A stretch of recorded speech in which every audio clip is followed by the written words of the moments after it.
All right, good afternoon, ladies and gentlemen of Facebook. Welcome back to our interview series. Today we have with us a very good friend of mine for many years and wonderful musician and composer, the great Jacques Willis, who is originally from Anchorage, Alaska. And I've known Jacques for many years, and we've talked about stuff, but there's a couple things that I didn't know. We were kind of talking before the show. So for those of you who are not familiar with Jacques and his playing, he's a great composer, a great musician. He plays vibraphones, drums, keyboard, melodica, I believe. I've seen melodica. Real bad, but yeah. Real bad, but yes, and other things. And I've heard him sing as well. But wonderful musician, and he's done work with Duff McKagan from Guns N' Roses, Barret Martin from the Screaming Trees, Mark Pickerel from the Screaming Trees.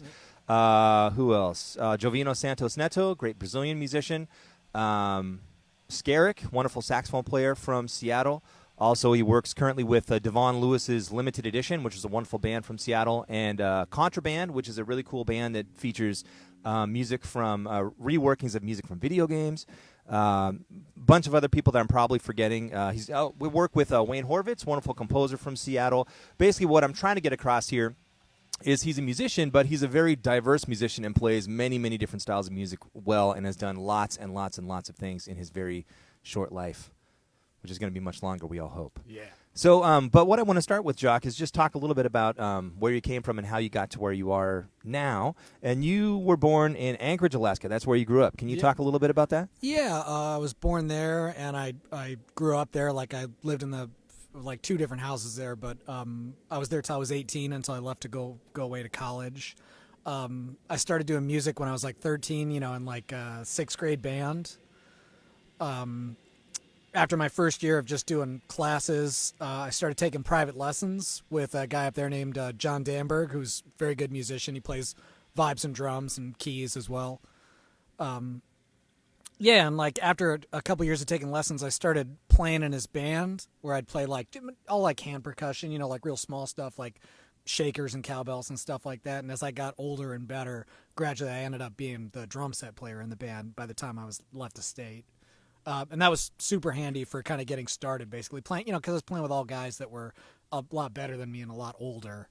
So it was real good, just experience for sure. Yeah. Well, so you started in band. Did you start, I'm assuming, did you start on drums? I started where you have like the little snare drum and the bell set, like, the Yamaha band book thing. And like, I think at that point I wasn't sure, I didn't click onto that. I really liked it at that point. It was just like, it's like when you're a little kid, you do swim team and soccer and, you just do activities and then none of them stick, but that one actually stuck.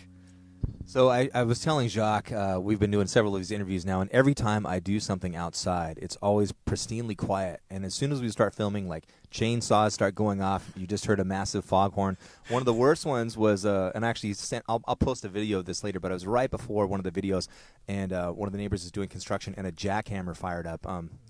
You'll see the video later. Anyways, so you're playing in band. You didn't really have direction, but then when did you start studying with your private instructor? Like when I went into 7th grade, my mom just asked me. She's like, "Oh, like you're doing band again. Like, do you want to try private lessons?" And my sister played violin, so I think maybe she's like in the youth symphony. So the director of that suggested it because she was taking violin lessons, and he was like, "Oh, well, you should take like drum lessons." And so he wrote 2 names down on a piece of paper, and my mom just picked the name that came up first. And that guy played drums and vibes, and the other guy only played drums. So, like, if he'd written the names in the opposite order, like, I probably wouldn't play vibes, or not nearly as well as I do. So, I guess for those aspiring music instructors out there, if you change your name to Adam Abramson, you'll probably get more students that way. Just that's the sheer... Yep, that's right. All right. Well, so you're studying with your teacher, and what did you start with? Like, what did he specialize in any particular style of music? Like, the reason I ask is my first teacher was very much into bebop, and that got me into bebop. So, what was your introduction to like performing live and seeing that and becoming to want to do it? So, like, the thing that I think that he was real good at, or like the thing that was like his bread and butter coming up, is that he was like a utility player. Like I think he was in Detroit when he was coming up, and he would do a whole bunch of the union gigs there, if I remember correctly. It was a thing where like he could play Well, like he could be like a timpani player in a symphony if you needed him, or play like any other parts for that. If you needed him to do auxiliary percussion for like a Motown thing, he could do all of that. If you needed him to play like a drum set gig that was like a top 40 gig, it's like he could just do a bunch of different stuff that filled a lot of different boxes, so he worked all the time. So it was like I got like a smattering of everything. I don't know if it was like I don't think he really started specializing in like improvised music until like later in life. It seemed like the way he came up, it was like a lot of utility. And like that's sort of how I got taught, like I cut all that stuff out about the time I went to college. I like chose to stop, because I used to play like all the symphonic style percussion stuff and classical like marimba stuff. And I just decided that I had to pick, I was like, I got to make a choice. Otherwise I'm going to end up spread too thin. So I like got rid of that as part of what I was working on. I should add, too, most of the musicians that we have on here have studied classical music. A lot of, we call it, quote-unquote, like jazz musicians, or like Julian Priester said, spontaneous composition. But a lot of the musicians that know how to do that music know how to sight read and have studied classical. And so you're saying that was a big part before you got to college. Yeah, before I got to college, like, I was doing that pretty and that part of that's because you do it in school. You know what I mean? Like, you end up playing music that requires you to play all those instruments. And I was doing the youth symphony, so I was doing actual class. And I wasn't, like, crushing it or anything, for sure. Like, and it definitely wasn't my favorite thing. At the time, it was, like, more like eating your vegetables. But I just kept getting encouraged to do it. Like I was in like a percussion ensemble for like 6 years where we did a bunch of classical music while I was up there. And well, you'll get still from our conversations occasionally, you'll still get calls to do classical every work. Every now and then I get called in to do something like that. Or like I'll do a gig that just requires some of those skills, and it's like just good that I have them in my back pocket ready to go for sure. Like I don't regret any of it. Like it's been a big boon. And it just everything you know how to do kind of opens doors. Well, it also helps with teaching too if you're working with students. Oh, absolutely, because they bring in the exact same type of stuff that I had to work on. So it's like you aren't getting ambushed by things you don't understand, which is you never want that in lessons. So, okay, what was the scene like in terms of like places to perform and hear live music in Anchorage when you were growing up? It was like restaurants. And what's the time frame here? Sorry. Oh, let's see. This was like, it was the 90s, because I came here in 99. So I guess it was kind of all like 93 till 99. There were like restaurants that would have music. There was like, I want to say like 5 or 6 different places that would pretty consistently have like bands come in and play gigs. And then there'd be like, like the local like performance space, like at the library and like stuff like that. Like, the college always had a bunch of stuff. It'd be like, and then there was just like, because there's a lot of like fishing industry stuff up there. Like I remember I'd do a whole bunch of things where they'd like take you out somewhere where it'd be like an oyster hatchery, and they'd have like a party or something, and you'd play polka. That. You'd play lots of polka music. A lot of polkas. Yeah. All right. Well, it seems like Seattle is a good example, is like an embarrassment of riches in terms of clubs. Not so much right now with all of the sheltering in place. We're doing the best we've ever done. Don't let anyone tell you different. And it seems like a lot of the clubs, at least here or just around the Northwest that I grew up in playing in, they've come and gone. I'm assuming that's probably the same with Anchorage and also in Seattle. I mean, we just lost Tula's this last year. Yeah. I know a lot of clubs are really scuffling right now. But I guess where I'm going with this question is the music that was played in these clubs, was there a diverse thing? Like in Seattle, you have your classical scene, you have your funk scene, you've got rock, you've got jazz, and clubs that support those. Would there something similar to that effect in Anchorage? I would say no. I would say the scene wasn't as big, like for sure. And like you got to keep in mind that also I wasn't. I was under 21, so there was a limit on where I could play. And the type, like the types of venues I'd even get, because sometimes I'd plan a place that was just only a bar, but there's a bunch of rules about like you can play, but then you have to go outside during the break or whatever. There was distinctly like a Latin music scene that I only played in like a little bit, but it was one of those things where like the times I'd do it, I'd go and I'd be like, wow, there's like 400 people here, and it's because it's something they can dance to. You know what I mean? It was like, it's that scene was big, and I didn't know that much about it. The jazz scene was relatively small. Like how many players on the scene? Oh, I mean, like that I knew about. I mean, like I'm sure, like I don't know, maybe like 100. I'm sure there was probably more. I mean, I was like a 13 to 18-year-old kid. I didn't know them all. One thing they had was they had the Air Force base there, and they had like the Air Force jazz band there. So like all of those guys were out working when they weren't doing Air Force stuff, and all of those guys were teaching. So like there was like a spot where like that was like I don't know if it was the core of the scene, but it made up a big chunk of it.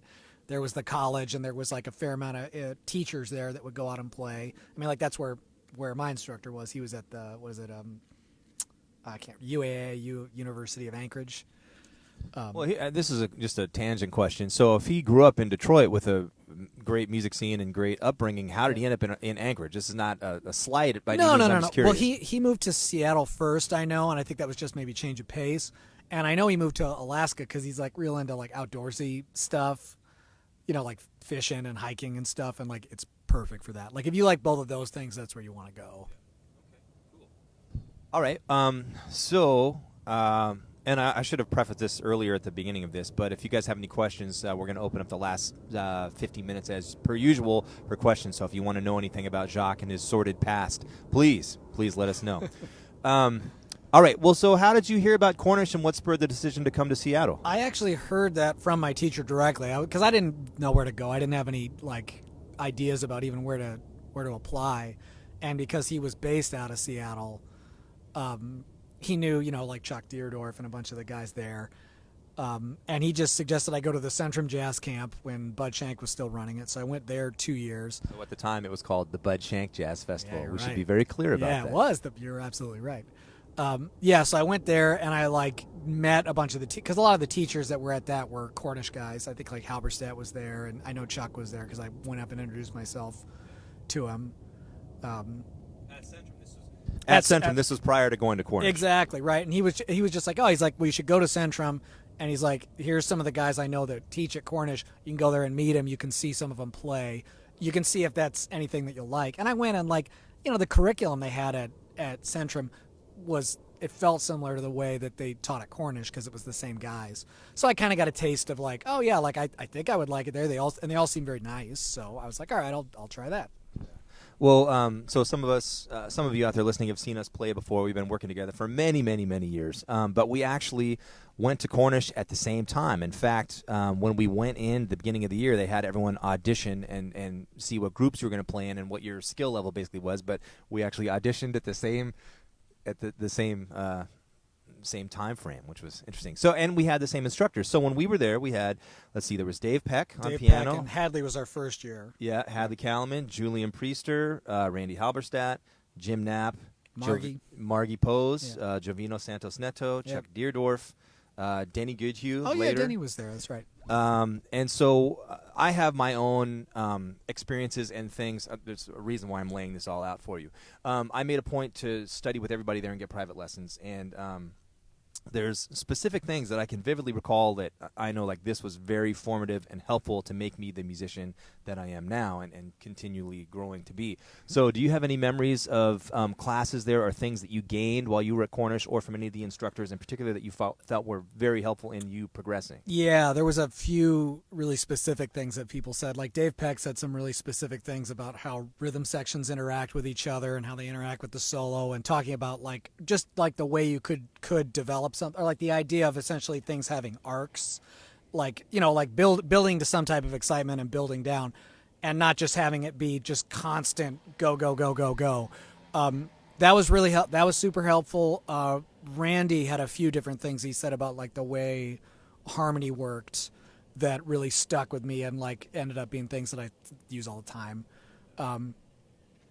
Yeah, like Mark Ivester, like I mean, just taking drum lessons with him, like all his drum lessons with him were pretty slick because every week you'd come in and he'd just have something you weren't aware of and were not capable of doing, and he'd give it to you, but then the next week he'd give you something new. It wasn't like he expected it to be done because a lot of the stuff was kind of too much to do in a week. So instead of being like, oh, is it done yet? Is it done yet? He just kept giving more and more stuff, and then once I got out of there, I took the time to learn a lot of it, just because it was going to take, months to get through it all. Years actually. But that was nice that he treated it like that. Like he was like, you have like a baseline of things you need to know how to do, and then he just gave you like all the keys to the city, essentially. That was great. Yeah, no, I felt exactly the same way. And at the time, I was teaching a fair amount during the week and commuting back and forth to Tacoma. So when I went in with lessons, I knew I wasn't going to be able to practice everything, but I'd make sure that I understood the concept and cataloged it all so then I could go back. I'm still dealing with some of that stuff. True. And honestly, like Jim Knapp had some things about harmony that really stuck. Like there's a few key things where I'm like, oh, that really works for me. And I don't know why I didn't say him first. Hadley was the best. Hadley was my favorite. Like Hadley was why? Hadley was my favorite because everything Hadley said worked and made sense. Like there was no fluff to anything. There was no. It was like like the engine needs gas type of stuff where you'd just be like, oh well, it's not working because it's so clearly not it's bad, and I can point out why with like a 2-word thing, and it's kind of indisputable. It's just like, oh well, it doesn't work because it's like this. And it was they were all easy fixes. You'd just be like, oh, well, if you can't do this, then it'll never work. And you're like, oh, well, I should learn how to do this, which is like, it was all basic stuff where, it'd be like the type of thing of like, I'm trying to, like play in time. Like if you don't play in time, it doesn't matter what you're like. If you aren't capable of playing in time, we have like a huge problem, and I don't need to talk about anything else until you can. So his approach is more like the deck tape of jazz education. Absolutely. But also, like, I think he's came out like he was a worker, right? Like his thing, like he knew what to do to get and keep a gig. And you're like, well, if you don't do this stuff, like, nobody's going to hire you. And he's right. Like, continues to be right to this day. Yeah. So who we're talking about is a wonderful saxophone player and educator by the name of Hadley Caliman, who was in Seattle for a long time. California prior to that, he worked with Santana. In fact, were you in the class? I was in a theory class. Or no, Hadley was teaching in class, and Santana actually came into the class because his son at the time was thinking about coming to Cornish. He's a drummer. We ruined that, yes.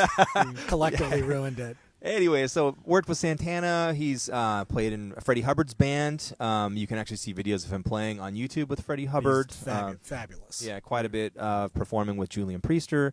Tons and tons and tons of people. But Mongo Santa Maria, I think, as well. Yeah, I think you're right. Anyways, but all these people that we're talking about, many of them, I think Hadley is the only one who's passed on, but many of these people are still around. We've had Julian as a guest on here, Julian Priester, Randy Halberstadt. At some point, we'd like to get these guys on here. But so Randy's still around, Dave Peck, Chuck Deerdorf, Mark Ivester actually lives here in Gig Harbor and teaches in Tacoma. So if you're looking for some great instruction, these guys are still around, and I'm sure many of them are teaching virtually or can do it by smoke signal if they don't have the technology yet.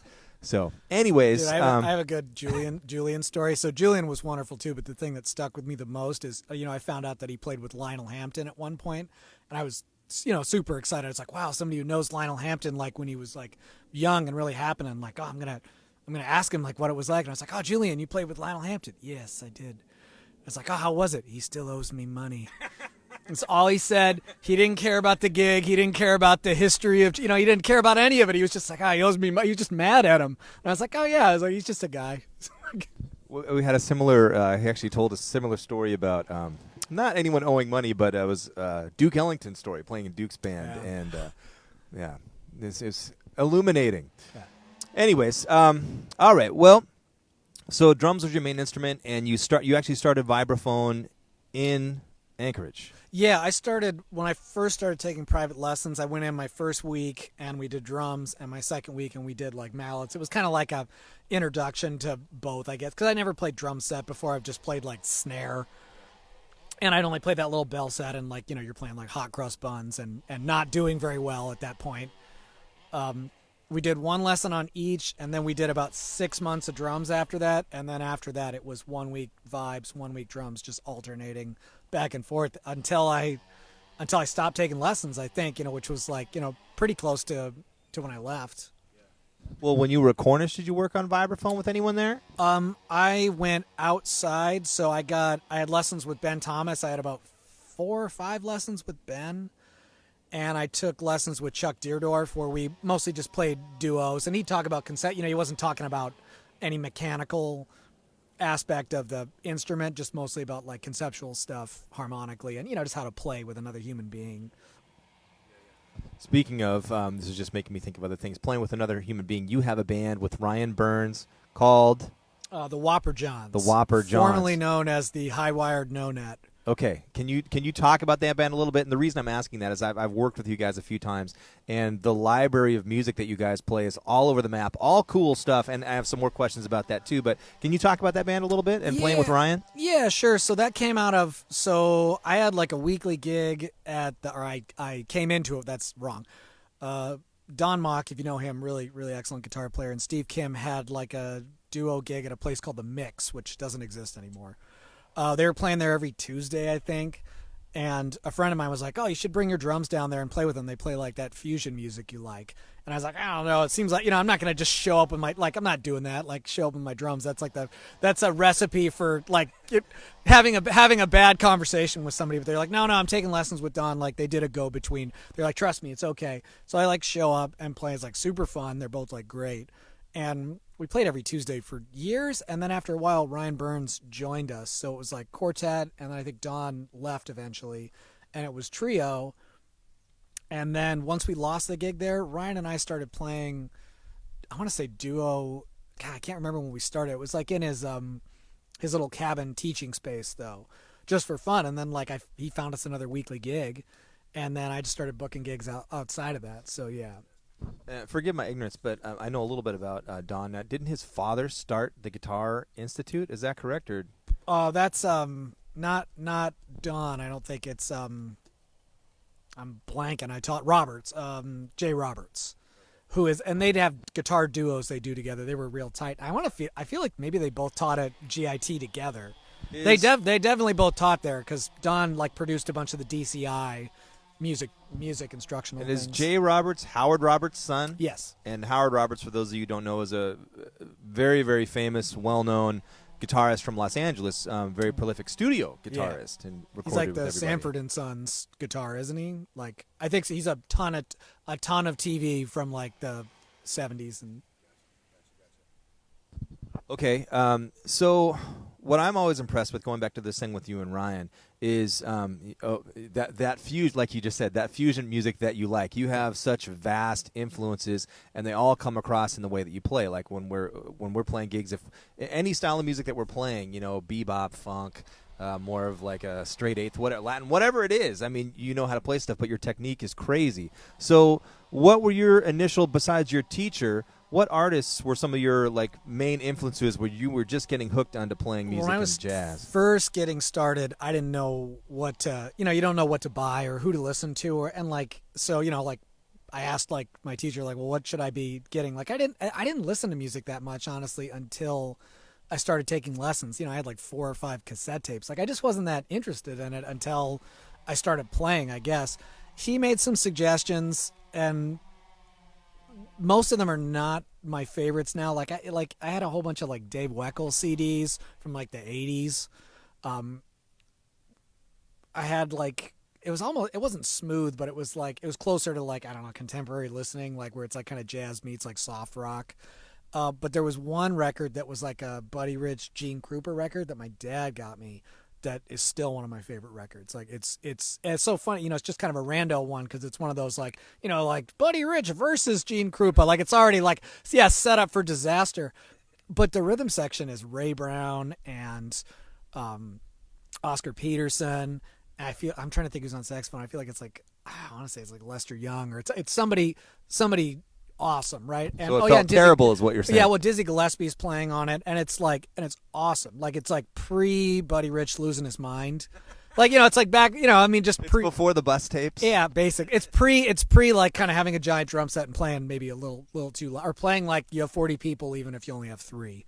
And it's awesome. It's so good. So I love that one. After that, I guess I kind of got into piano players after that. I had a period where I was really into Thelonious Monk. That was probably the first one where I was getting all the records. I got really into Chick Corea for a while. I was getting all the records. I got really into the Mahavishnu Orchestra. I lost my mind over that once I got to college. That made a lot of sense to me. Billy Cobham, I got way into that. I'd kind of go through phases of things. I got way into Yngwie Malmsteen for a while. I think that guy's, he's weird, but there's something about the way his whole thing fits together that makes a lot of sense to me. Okay. I have. It's like it's the. Have you checked him out or no? No, but I have lots more questions. Oh. But no, keep going. Well, it was so funny because like I don't know if the music is actually that good. He's like one of those shredder guitar guys, and it was I want to say it was kind of in the '80s, and so it was like it was when all that like sweep picking and stuff like that was kind of maybe it's not new, but like it had come into favor. And then I had like a DVD of him where he's like kind of older and like maybe a little out of shape, and he's still doing the bits as if he's like 20, like he's acting like he's 20, but he's like I think 40 or 50 now, and he's still like throwing high kicks and stuff and like throwing the guitar into the crowd and stuff, and like they were eating it up, and I was like, oh, there's like something to like the delivery of what this guy's doing that is like the missing aspect of like a lot of it's like he believes that it's awesome even when it's not. And I was like, oh, well, there's like something powerful about that. It's like, because you can only do as good as you can do, but like you can also like put up that like energy. Like people want to see like something that has energy like that. Like they want to see somebody be excited about what they're doing. I tell students that all the time. It's like, if you don't believe in yourself, no one's going to believe in you. You're doomed. It's like, yeah. Well, that reminds me, there was a phase I vividly remember in the hallways of Cornish. You were way into Virgil Donati, and you were checking out all that kind of stuff. He's awesome, right? So that's like, like that's music sports. Yeah, I saw that guy play live one time. It's super impressive. Like that he can just move like that and like make his body do that. Like it's very impressive. It's like, it's like music sports, like, which is, I'm interested in that. Like, like what your body is capable of doing and like the most efficient way to make it work. Okay, well, so there's so many directions I want to take this conversation, but I want to go back to the band with you and Ryan. So you guys have a pretty diverse book of tunes that you guys play. How do you guys come up with? Can you talk about the band a little bit, like your concept and? Yeah, so like it came out of those gigs we had, but like so we brought in a couple tunes that we found that were beer commercials. Like there's like the Lowenbrow, that was the first one, like Let It Be Lowenbrow. And that was just, we were trying to see if we could have it be where like all the songs are winners. You know what I mean? Because like sometimes you have a book.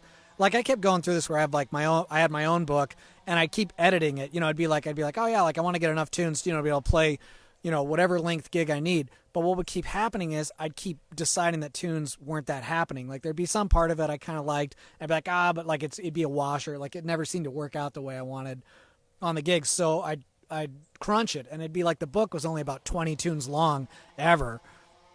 And then that band, I was like, I just really need to like focus in on like actually having the book only have things I like in it, and just keep adding one at a time, and like make sure that they're just all, they all fit like a function, because like when you play a set, you want the set to have some kind of shape to it. Like you don't want to be like, all right, like bossa nova followed by, unless you're a bossa nova band, but you know what I mean?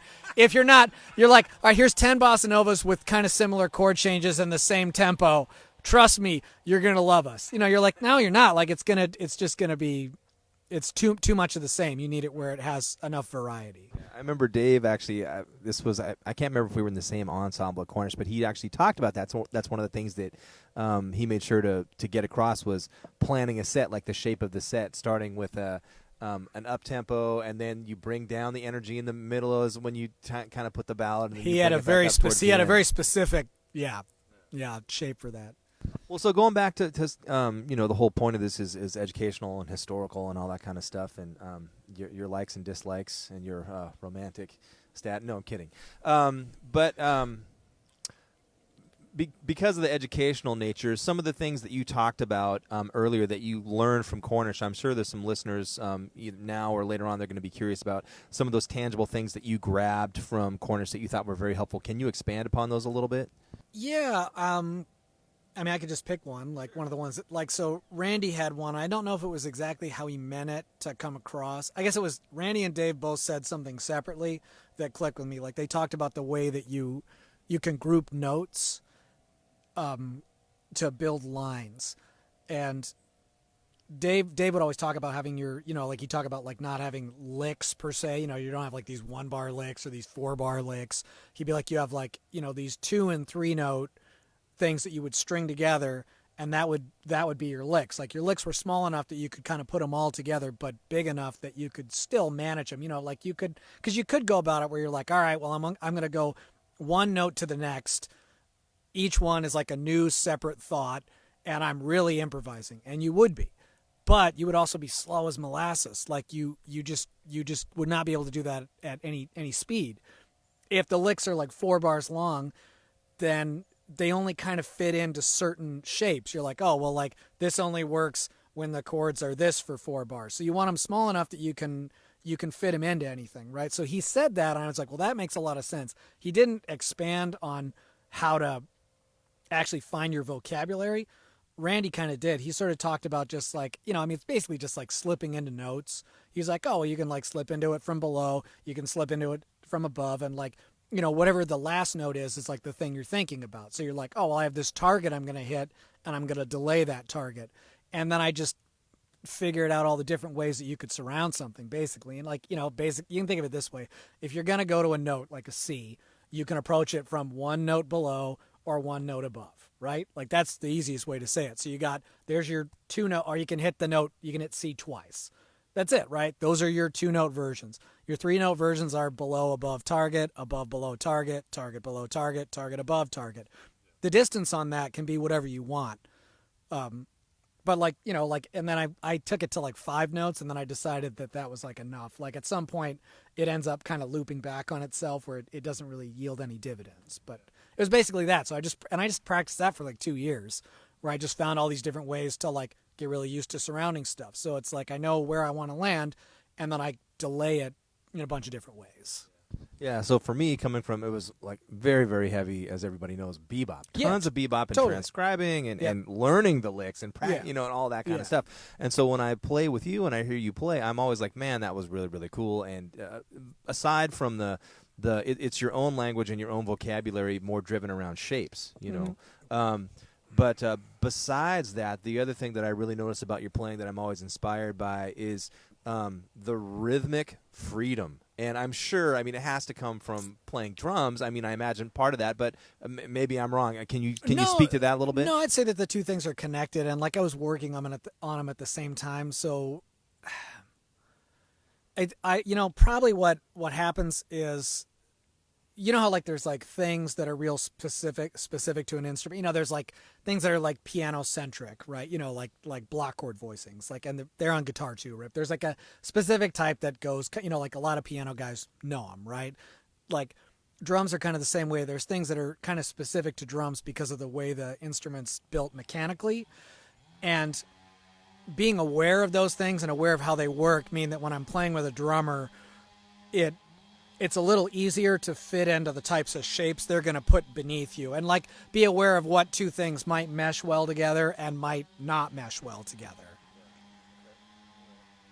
So I want to talk a little bit, because besides from performing and writing your own tunes, you also do a fair amount of teaching, and you've been teaching since during Cornish. During Cornish, and I taught in Alaska, but that was pretty minimal. Yeah.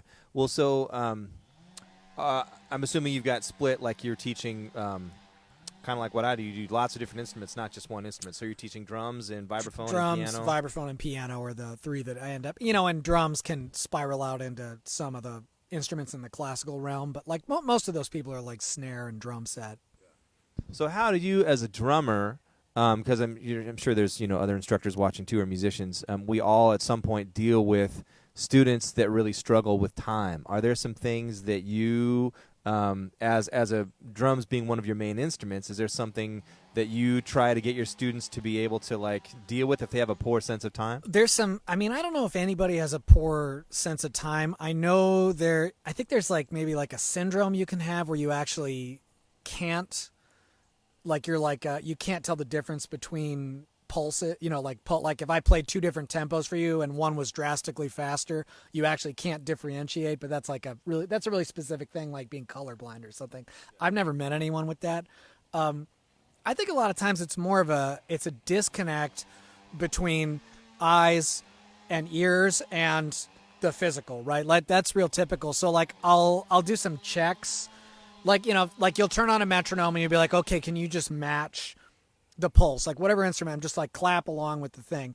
If they can't do that, then I'll like turn it around. Usually there's a light or a meter, and I'll be like, okay, can you do it if you can see the light? If they can't do that, then I'll be like, okay, I'll take like a ball. that bounces. And I'll be like, all right, I'm going to throw it up in the air, and I want you to clap when the ball hits the ground. Almost nobody misses that one. And I'm like, okay, so it's like it's connecting ears to hands. It seems like some people are more prone eyes to hands, but so you start with that where you're just like, all right, I'm just going to throw this ball against the wall, and every time it hits the wall, I want you to play the next note in your rock beat. And we just do it like that for a while. And after a while, the connection of like sound and sight and physically moving comes together finally. I haven't met anyone yet that has missed that, like that can't be like, oh, well, like, could you just throw it high enough so they have all this lead time to know, oh, here it comes, bam. And you're like, okay, they understand time and space. If they can do that. Yeah. All right. Well, we've got about 25 minutes left. So if anybody has any questions, are there any questions yet that have come in? No. If anyone, lots of comments. Oh, good. Great. All right. Well, if anybody has any questions for Jacques, at this point, feel free to let us know, and we'll be happy to deal with them. But we can, even if you don't make it like during the recording, we can always do it after the fact too.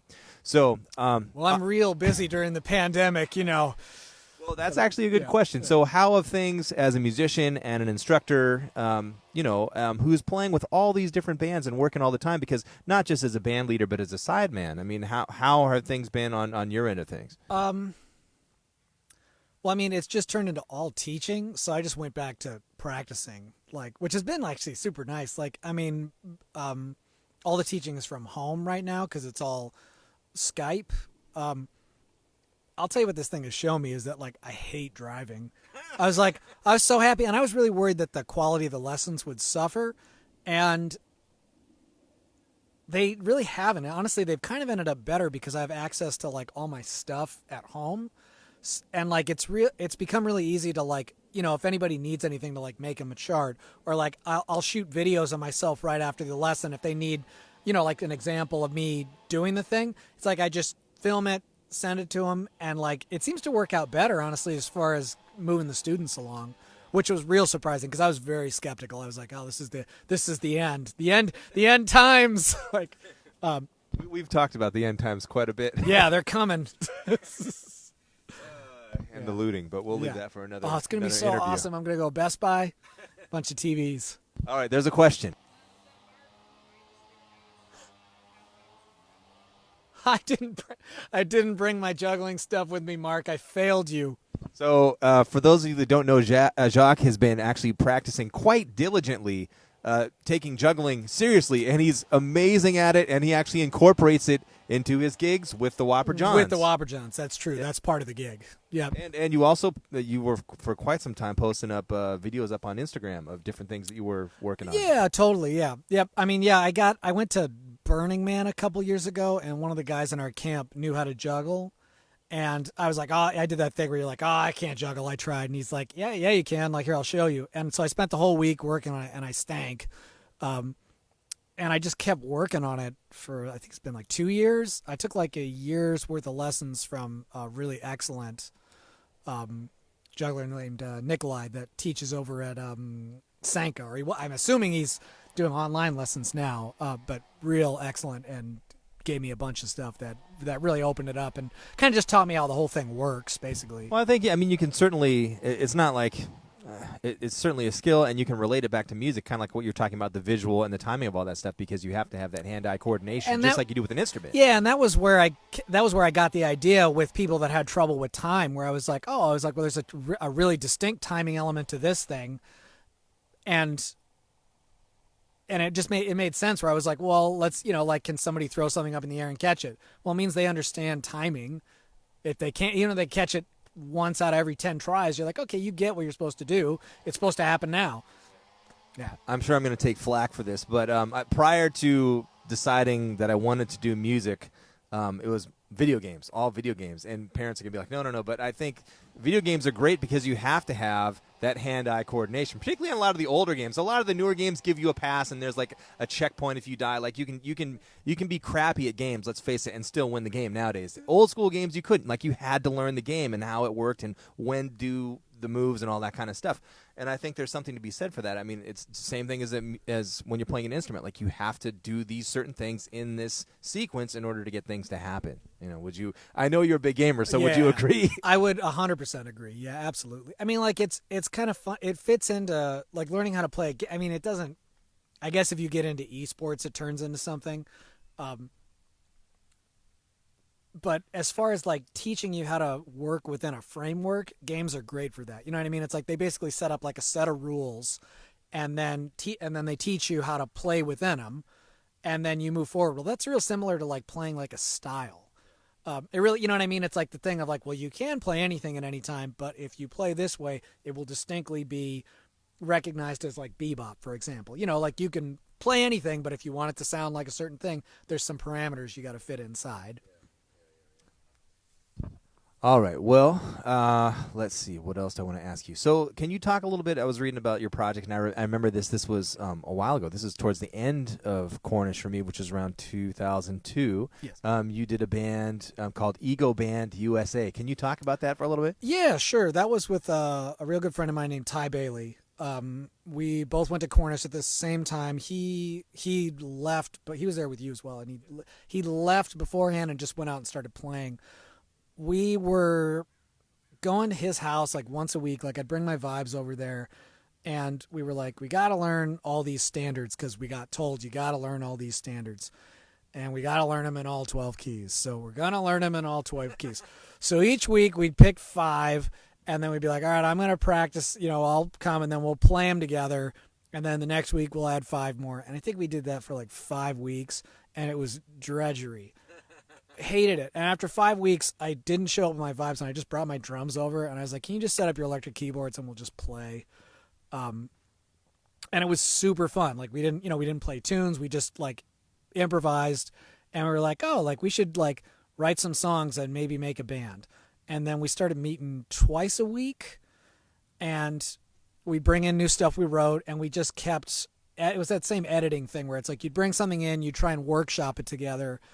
And a lot of stuff hit the cutting room floor. There was a lot of things that we abandoned on the way to finding that. It was that same idea of like, oh, well, like instead of having a few things you really like and then enough stuff to fill out 45 minutes or an hour, I was like, well, it's kind of the same way you hear people talk about stand-up comedy, where they'll say, all right, I have like a really solid 3 minutes. And they try and build up to having an hour, and an hour equals you have a special. I was like, well, you should treat music that way too. And since it's not like people are beating our door down to play anyways, it just takes as long as it takes to get it where you think it's ready. Very cool. And that album got some pretty decent reviews, if I recall. Yeah, it did. Yeah, people liked it. Is it still for sale? Is it still available? Or? It's still in my garage. I have like 900 copies or something. So, Christmas is coming. You heard it here first, ladies and gentlemen. Stocking stuffers. Yeah. All right. Are there any other questions that have come in at this time? See, okay. I told you. That's all right. That's the way it goes. Yeah. Okay, well, can you talk a little bit about playing the current band you work with a lot these days? Well, not currently, but before Sheltering in Place. And can you talk about working with Devon Lewis and Limited Edition? Yeah, totally. That's great. I mean, that's like Devon's baby, right? But it's real slick because he always encourages us all to bring in our own tunes. All those guys can play super well. It's like it's very easy, and it's like it's very high energy, which is nice for, like that's kind of probably my go-to is like that's what I like doing. I mean, honestly, like playing, like I like what it feels like to be moving while I'm playing. Like, so Little Darlin' is not your cup of tea. I like Little Darlin'. I like it, but if it's all night like that, then I'm hoping that it's like feels like Lawrence Welk, you know what I mean? Like, which I really like Lawrence, is no joke. I think Lawrence Welk is awesome, and that's like kind of that other side of it where it's just like super like shiny, just everything is like pristine and like nothing's dark and nothing's ugly. And like all the harmony stuff is like this, it's really specific, right? I do like how that thing feels and like the weird selection of instruments they put in. It's either kitschy like that, or it's where you're just like trying to blow the roof off the thing, you know what I mean? Yeah, we've had this discussion. I remember working in before I started teaching lessons, I was working in a deli in high school, and they always were playing Kixie on the radio. That was always the radio station of choice. I love Kixie. What was the number for that on 880 AM? Are they still around? I hope. Yeah. I mean, now that you can listen to music on your phone, I've kind of moved away from listening to the radio. Yeah, but they always had like those really like over the top arrangements of things. I love that. I really like that. I like that it was like a whole thing to do it that way, and like I kind of went out of fashion maybe a little bit. Like it went out of fashion because it's too expensive to get everybody together like that, or they just don't want to pay. Yeah, but yeah. Any other questions?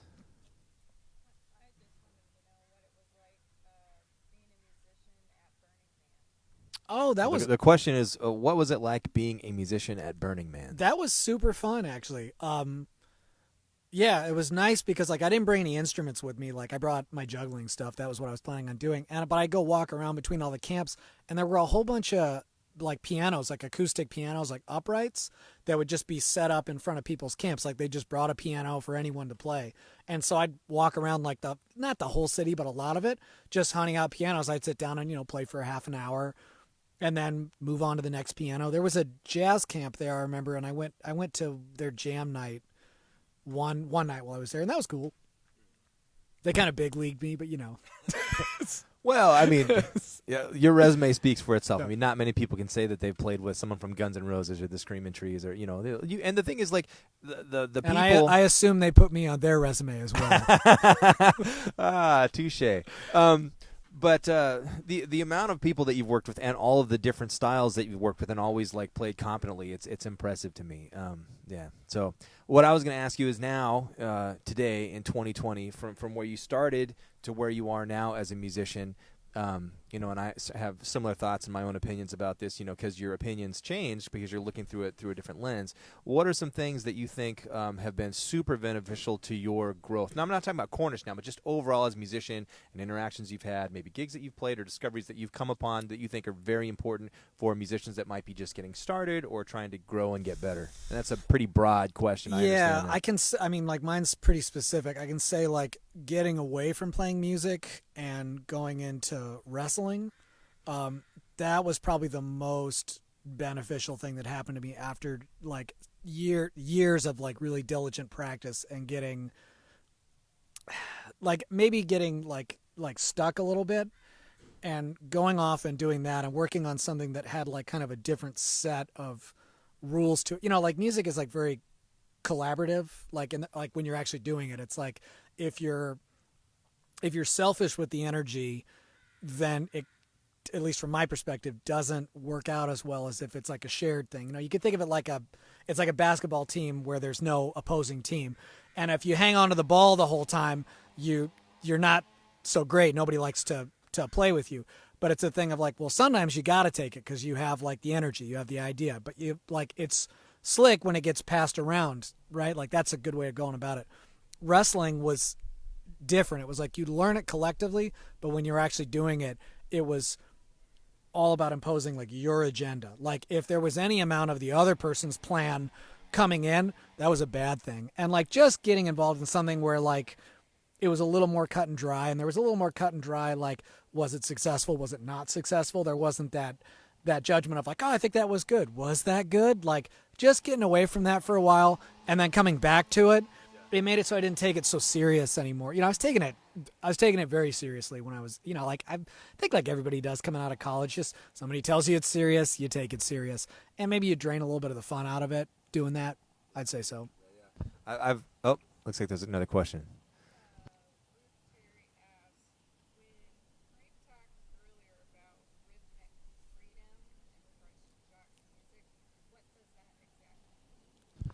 What I mean by that, like when I hear Jacques play and when we're working together, like for me coming from a very heavy beginnings of bebop, like I hear rhythms a certain way, whereas when I listen to someone like Jacques play or someone like Keith Jarrett or Brad Mehldau, there's a really free way of interpreting time where the time is very strong, but it's not like just about like swung eighth notes and syncopated rhythms. And so I'm assuming and I've worked with lots of other players that aren't necessarily drummers that have that. But, for example, like we just did a thing with George Colligan. He also plays drums. I think a lot of musicians that play drums and another instrument, that heavy focus on having good time and playing lots of different types of rhythms and polyrhythms has to transfer over into what you play. That's just my opinion. Yeah, I think so. Yeah, and just like because you run out of things to work on, but you hit like a point where fitting things evenly into the space, you can just do it. Like where it's like, you're planning 4 and you just play groups of 16th notes or 8th notes, and like you're just never going to get thrown. And so then you try and find whatever's like, is there another way to do it that like you can, like, I really like that thing where the time is obscured, but it's distinctly there. It never goes anywhere. Like, it's like, that's the anchor, is that like, oh no, the time's there. I'm aware of it. I think part of that is because like drums and vibes, it's all like immediate attack. It's like you strike it and then you get the sound, right? As opposed to like playing a horn, it's like the air comes from your lungs and then it comes out of the bell, but it doesn't come out the same way like when something collides, right? So like playing with like that, like where you're playing like kind of over the time doesn't feel as good to me on something where it's like an immediate attack. So like, you just dig into how to fit different things into the space where the time is still there, but it's kind of obscured. And it seems like most of the great modern players have a very modern, like current 2020, players that are on the scene now have a very strong command of that. Coming from your perspective as a drummer and instructor, what are some ways that people that don't play drums, that are horn players, or how to develop that to make that stronger? So like, well, one is just like emulation. Like, so if you like, so you find something, if you're like, wow, I really like what that rhythm is, but I don't even know what it is. Like, you got to sit down and analyze it and figure out what it is. Cause like a lot of times when you pull something apart, it's usually not the whole thing that is actually what you really like. There's usually like a hint. Typically there's like a hinge to it. When I say pull a thing apart, I mean something small, like somebody plays a 3-second line and you're like, wow, that line's awesome. And then you pull it apart and you're like, well, what is it? A lot of this stuff's going to be stuff you're already aware of, and there might be one little piece. You're like, oh, I kind of never do that, and like maybe that's why I like it. So then you pull other stuff apart and you see if there's a pattern. Like I always had that where like I'll be like, oh, I love that. I pull it apart and I'll find out it's that same thing that I've been saying I've been liking for the last year in a bunch of different spots. I'm like, oh yeah, it's like I just like this type of thing. So you want to like identify what it is you really think is cool about something, not just be like, oh, the whole thing's cool. Like, I mean, that's fine if you just want to enjoy it, but if you're trying to figure out how to do something, you got to find something small that you can take with you. Because if it's a big idea, you're never going to be able to do it. Like, I mean, you're not going to be able to implement it, right? Is there another question? Okay, well, we got about 5 minutes left here. I had a question I wanted to ask, and now I'm completely spacing. So I'll just go off other stuff I wanted to ask you. So the situation where you were playing with, how did the gig with Duff McKagan come about? How did that experience? That was Ty got me that gig. That was like a benefit concert back when there were those hurricanes in Haiti. So it was like a big rock show. And there's that Rolling Stones tune, and I can't remember the name of it, of course, but it has like a marimba part on it. So they brought me in specifically to play that part. I think I played on that on like one other tune. Was that all like written music, or it was all by ear? No. It was like they just like said, "Can you know how to play this tune?" So I like checked. It was like it was not a hard marimba part. I think it was one of those things where like whoever was on the record was just one of the Rolling Stones that had access to a marimba in the studio and was like, "This would be cool." It's like a part that you could teach somebody with one mallet that didn't play marimba. Like you'd be like, they'd be fine. So capstone of the career. Yeah, exactly, right? Yeah, pay me. I mean, obviously I didn't get paid because it was a benefit, but... Yeah. Well, okay. So what about composing? I mean, during all this time, I know we're all sheltered in place now, more spare time. I've been writing a fair amount of tunes. Are you doing any writing currently? I got one new tune. I write tunes very slowly. I play every day, and like I'll play... I've been practicing playing where like you essentially compose on the spot. Like I've been working on that for the last few years where like you can just sit down and play and just music comes out and you can just move it to whatever thing you want and have it where it doesn't sound all disjointed, basically. Just trying to have it sound, I mean, I guess, I don't know if normal is the word, but have it to be able to sit down and play inside music that is not pre-planned. Just be able to do it. And then every now and then I'll hit on something that is enough of a thing that interests me that it turns into a song. So I got one out of the last 6 months. But that's good for me, honestly. Like, I'm usually 1 or 2 tunes a year. Speaking of concepts, I remember a thing that you were talking about, and I'm still not sure that I fully grasp it, but you were talking about the Matrix. You were practicing, you could do it with like 2 people. It was a rhythmic exercise that you were working on at Cornish? The grids. Yes. Can you talk about that? Yeah, grids is just where you clap. We can do it, right? So the way it works is that you clap and then I clap, right? So like, and we start slow and it just gradually speeds up. And what you want it to do is, theoretically go infinitely, right? But it's like a thing where like you're trying to balance the thing together, because if one person tries to lead, it doesn't work. So you kind of have to work together to keep separated. Well, you'll see. Here, go ahead and clap.